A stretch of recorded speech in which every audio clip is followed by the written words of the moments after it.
What's going on, guys? My name is Kyle from Guidewise. In this video, I will show you how to set up automations in Repurpose.io.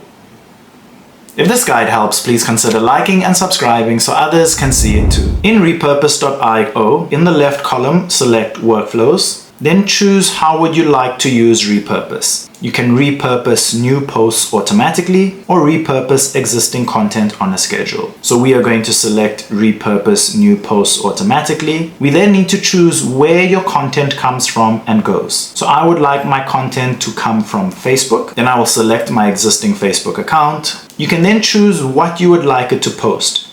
So Reels, videos, live streams, or stories. So I will select videos. You can then select the page it comes from. And then I would like my Facebook videos to be posted to YouTube. I will then select the account I would like it to be posted to. You can then select the video type and the playlist. Once you have selected all of your information, scroll down and select Create Workflow. And now your automation has been created. You will see that it is active and auto publish is on. If this video helped, don't forget to like and subscribe.